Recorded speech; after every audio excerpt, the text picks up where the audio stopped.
इस वीडियो में हम बात करेंगे कि एक पाइथन के अंदर फाइल है जो आपकी हार्ड डिस्क पर है, तो उसके अंदर कैसे आप डेटा राइट कर सकते हैं और कैसे डेटा वहाँ से रीड कर सकते हैं।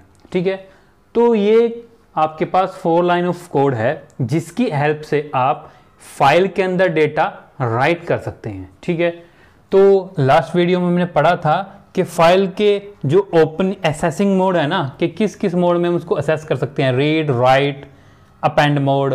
ठीक है, read plus, right plus, append plus, ये मोड्स क्या क्या होते हैं वो आप लास्ट वीडियो में जाके चेक कर सकते हैं। ठीक है, तो यहाँ पर हम सिंपली डेटा कैसे रीड करते हैं और डेटा कैसे राइट करते हैं उसके बारे में बात करेंगे। तो ये जो फंक्शन है ओपन, इसकी हेल्प से आप फाइल को ओपन करते हो, उसका मोड क्या होगा वो यहाँ डिसाइड किया जाएगा। ठीक है, ये फाइल का नाम है myfile.txt। ठीक है, ये उसका मोड है कि आप उसको राइट मोड में ओपन कर रहे हो। तो राइट मोड का मतलब अगर फाइल एग्जिस्ट करती है, ठीक है, तो उसमें ऑलरेडी डेटा है वो डिलीट हो जाएगा और जो नया डेटा आप राइट कर रहे हो वो आ जाएगा। ठीक है, और ये हमने लिखा है str equals to input enter text. ठीक है, ये आपके पास स्क्रीन पर मैसेज शो होगा। ठीक है, ये भी जहां पर आप जो भी स्ट्रिंग डालोगे वो आ जाएगी इस स्ट्रिंग वेरिएबल के अंदर। ठीक है, फिर आपने इसको डाला f.write, यहां पर आपने डाल दिया ये स्ट्रिंग वेरिएबल फंक्शन। तो ये f.write क्या करेगा, यहां से जो भी कीबोर्ड से आप स्ट्रिंग डालोगे वो str वेरिएबल स्ट्रिंग वेरिएबल में आएगी, वो स्ट्रिंग वेरिएबल आपने डाल दिया f.write फंक्शन में। तो f.write फंक्शन क्या करेगा, इस स्ट्रिंग को राइट कर देगा इस फाइल के अंदर। ठीक है, बात फिर आपने लिखा f.close। तो फाइल को क्लोज करना जरूरी होता है क्योंकि कई बार क्या होता है कि मल्टीपल फाइल्स ओपन होती हैं। ठीक है, तो अगर आप फाइल को ओपन करके क्लोज नहीं करते तो चांसेस हैं उसके डेटा डिलीट हो सकता है और करप्ट हो सकता है। और मान लो मल्टीपल फाइल्स ओपन हैं, ठीक है, और आपने कोई भी फाइल क्लोज नहीं की, ठीक है, वो तो मेमोरी में ओपन रहेगी, मेमोरी में स्पेस लेकर रखेंगी। ठीक है, तो मेमोरी में जो स्पेस है वो कम भी पड़ सकता है आपके पास अगर फाइल आप क्लोज नहीं करते। तो ये फंक्शन भी ज़रूरी है f.close। ठीक है, कि मीन्स जो फाइल ओपन हुई है वो क्लोज करना ज़रूरी है। उसके बाद ये डेटा आपने राइट कर दिया, मान लो आप इस प्रोग्राम को रन करोगे तो स्क्रीन पर मैसेज आएगा एंटर टेक्स्ट। ठीक है, आपने लाइन कोई भी मैसेज लिखा, मान लो आपने लिखा माय फर्स्ट लाइन। ठीक है, ये आपने लिखा और एंटर प्रेस कर दिया। तो अब क्या होगा, ये जो f.write है ना, ठीक है, जब तक आप टाइप करते रहेंगे, ठीक है, और एंटर प्रेस नहीं करेंगे ये चलता जाएगा। लेकिन जैसे ही आपने एंटर प्रेस किया ना तो ये एज अ पूरा स्ट्रिंग माना जाएगा। ठीक है, इसके बाद आप और भी लाइन टाइप कर सकते थे स्पेस के साथ, लेकिन जैसे ही आप एंटर प्रेस करोगे ये जो लाइन है रीड कर ली जाएगी यहां पर, और f.write क्या करेगा, उसको राइट कर देगा इस फाइल के अंदर। ठीक है, तो जैसे ही आप एंटर प्रेस करते हो तो इसका मतलब यहां पे लास्ट में आ जाएगा ये न्यू लाइन। ठीक है बात, तो यहां पर मेनली राइट फंक्शन क्या करता है, एक सिंगल स्ट्रिंग, ठीक है, क्या करता है, ये सिंगल स्ट्रिंग को राइट करता है कहां पर, फाइल के अंदर। ठीक है, अगर आप एक से ज्यादा स्ट्रिंग या इसको आप एक लाइन भी कह सकते हो, ठीक है, एक सिंगल लाइन भी कह सकते हो और एक कंप्लीट स्ट्रिंग भी कह सकते हो। तो सिंगल लाइन या सिंगल स्ट्रिंग को राइट करने के लिए ये आपके पास राइट फंक्शन है। अगर आपको एक से ज्यादा लाइन राइट करनी है, ठीक है, यहां पर तो सिर्फ f.write से क्या होगा, जैसे ही एंटर प्रेस होगा ना तो ये एक सिंगल लाइन मानी जाएगी।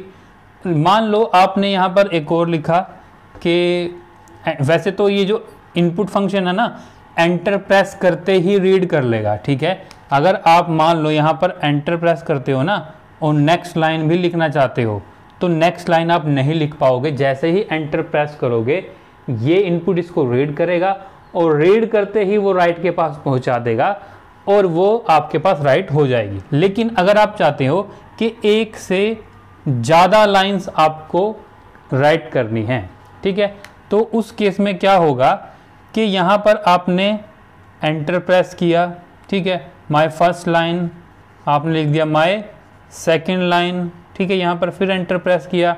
तो इस केस में अगर एक से ज़्यादा लाइन आप राइट करना चाहते हो तो उसके लिए आप यूज करोगे एफ डॉट राइट लाइन्स, ठीक है।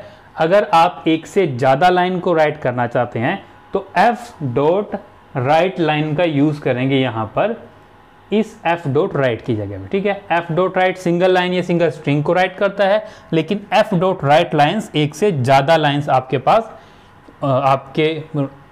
फाइल में राइट कर सकता है, ठीक है। अब ये फाइल ये जो लाइन्स है ना, ये राइट हो गई मान ले आपकी फाइल के अंदर। फिर आप इसको रीड करना चाहते हैं तो उसके लिए फिर आप क्या करेंगे, इस फाइल को ओपन करेंगे, लेकिन अब कहाँ है वो, रीड मोड में है। पहले राइट मोड में थी, लेकिन सेम फाइल यहाँ पर आप देख सकते हैं माई फाइल डॉट टेक्स्ट लिखा है, ठीक है। तो ये जो अभी हम वर्क कर रहे हैं वो एक टेक्स्ट फाइल है। दो फाइल्स हैं आपके सिलेबस में, टेक्स्ट फाइल और बाइनरी फाइल। अभी हम वर्क कर रहे हैं टेक्स्ट फाइल पे, बाइनरी फाइल को इसके बाद देखेंगे, ठीक है। तो ये टेक्स्ट फाइल रीड मोड में ओपन हो जाएगी। फिर आपने लिखा एफ डॉट रीड, तो ये फंक्शन क्या करेगा, ये फंक्शन आपके पास पूरी फाइल को रीड कर लेगा। It will read entire file, ठीक है। इस फाइल के अंदर चाहे एक लाइन हो, 2 लाइन, 3, 50, कितनी भी लाइनें हो, ये जो एफ डॉट रीड है ये पूरी फाइल को रीड कर लेगा, पूरी फाइल को रीड करेगा। फिर आपने इसको, और पूरी फाइल को जो रीड करेगा वो एज ए स्ट्रिंग रीड कर रहा है, ठीक है। और यहां पर आपने इसको दे दिया प्रिंट str। तो ये जो एफ डॉट रीड है ना, ये क्या करेगा, अगर वो एक से ज़्यादा लाइन है, जैसे ये एक लाइन में था, फिर ये नेक्स्ट लाइन में था, और उससे ज़्यादा एक नई लाइन है, तो जैसा ये फॉर्मेट है ना कि वो अगर फाइल लाइंस के अंदर लिखी हुई है तो ये जो एफ डॉट रीड है वो लाइंस के अंदर ही रीड करेगा और इसमें डाल देगा। और यहाँ पर प्रिंट भी वो, यहाँ पर एफ डॉट क्लोज भी लगा देते हैं, ठीक है। तो यहाँ पर आउटपुट में क्या जाएगा, माय फर्स्ट लाइन, ठीक है।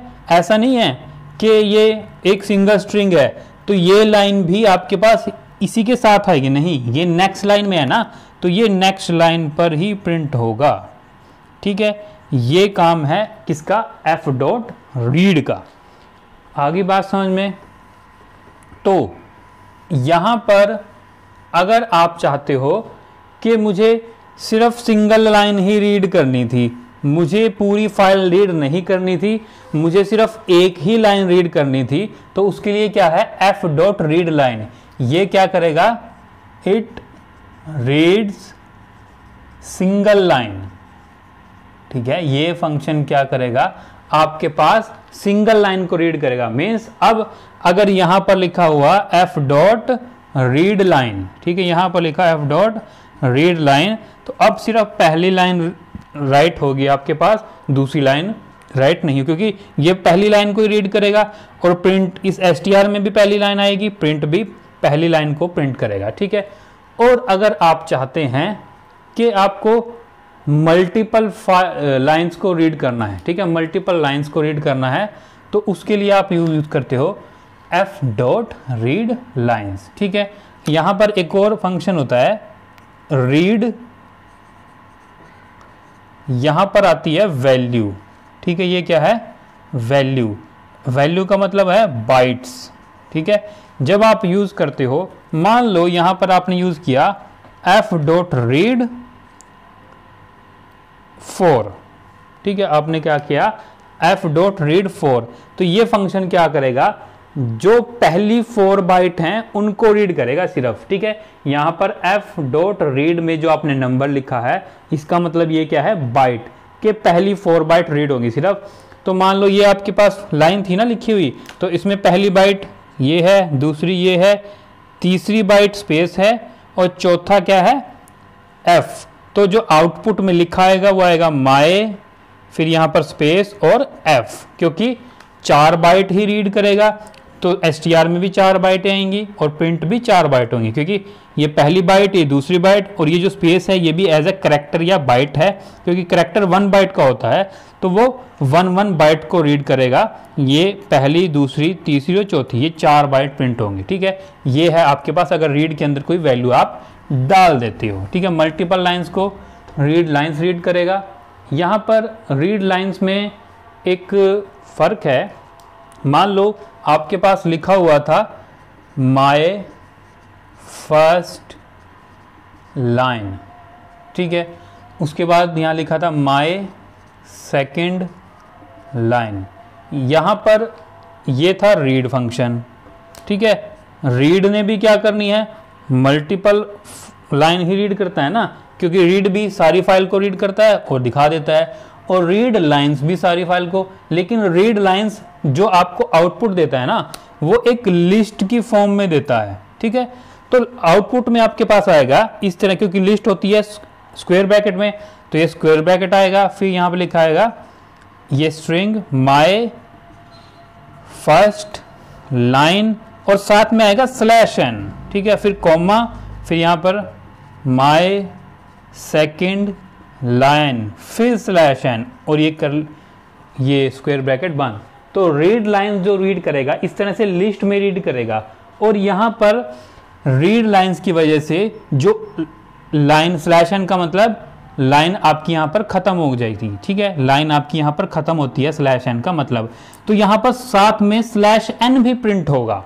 ठीक है, रीड लाइन में तो जैसे फॉर्मेट में था वैसे की वैसे आ जाएगा, लेकिन रीड लाइंस में वो लिस्ट की फॉर्म में आएगा और साथ में /n भी आएगा आपके पास। ठीक है, लेकिन अगर आप चाहते हैं कि आपके पास आउटपुट लिस्ट फॉर्म में आए और ये /n ना हो, ठीक है, तो उसके लिए आप यूज करेंगे f.read.splitlines। जब ये फंक्शन यहां पर आप लिख दोगे तो अब ये लिस्ट फॉर्म में आएगा और ये /n नहीं आएगा आपके पास। ठीक है बात, तो ये सब आपके पास था कि आप कैसे एक फाइल के अंदर रीड कर सकते हैं, राइट कर सकते हैं। ये तो हमने राइट और रीड मोड में किया था ना। तो राइट मोड में क्या होता था कि जो पहले आपके पास डेटा था वो लॉस्ट हो जाएगा और नया डेटा आ जाएगा। लेकिन अगर आप चाहते हैं कि पुराना डेटा भी रहे और नया डेटा भी आ जाए, तो उसके लिए आप यहाँ पर इसको अपेंड मोड में यूज़ करेंगे। यहाँ आ जाएगा A। ठीक है, इसके बारे में हम इससे पहले की वीडियो में डिस्कस कर चुके हैं, तो प्लेलिस्ट में जाके आप देख सकते हैं कि जो फाइल्स के असेसिंग या ओपन मोड हैं वो क्या क्या हैं। ठीक है, तो ये सब था आपके पास फाइल के बारे में। तो अगर आपको वीडियो अच्छी लगी या पसंद आई तो प्लीज़ चैनल को सब्सक्राइब करें, वीडियो को लाइक करें, बेल आइकन को दबाएं। धन्यवाद।